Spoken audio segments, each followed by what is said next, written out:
The escaped unknown pilot was hunted by several nations in the area. Because of the intensive search, many of the involved nations encountered first-hand firefights which dropped the focus of the pilot. Demoralized NATO troops lost a large part of their ability with failed communications and cooperation.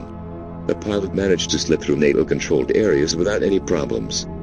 The blast and radiation from the third bomb made it hard for troops in the area to reorganize and rebuild a stable military organization. A somewhat chaotic situation appeared after the first blast, and troops were uncertain of how unstable the area was. Luckily, the radiation spread north and not over the conflict area.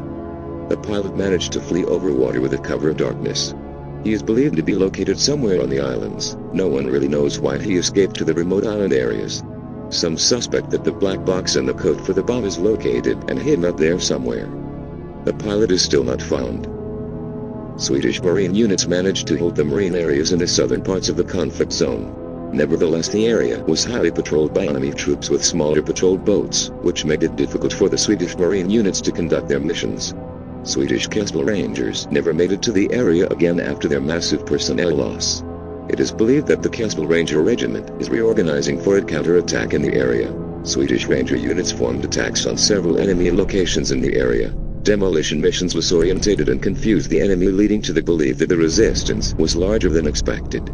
Eastern units have secured northern parts of the conflict area with the help of local criminal forces. The airfield was eventually occupied and systematically destructed. No units or supplies were expected to arrive through air, which led to the destruction of the airfield, making it more or less useless. NATO troops focused on strategically occupying central parts of the conflict area, breaking off supplies and preventing enemy reinforcements. This strategic move was ordered to prevent enemy infrastructure developments in the area, such as the building of a new airfield in the Midwest. Now Eastern forces are trapped in the northern area with limited resources. A peacekeeping project was initiated by the Swedish government. Yesterday afternoon was supposed to be a turning point with the arrival of the first supreme officer to the area. Negotiations and peacekeeping missions were on the agenda for the conflict nations. The meeting never took place.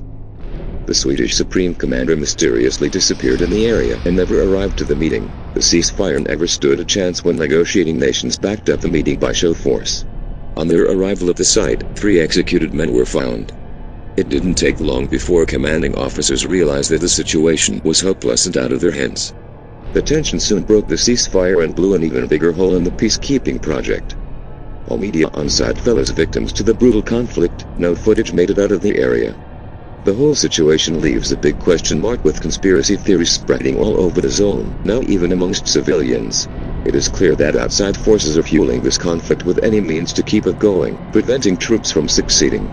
The country of origin to the shot-down pilot was never established. His presence remains a mystery until the present day into the whole situation, leaving a big hole in the puzzle. Rumors amongst soldiers goes that the escaped pilot and a missing Swedish supreme officer is somehow connected.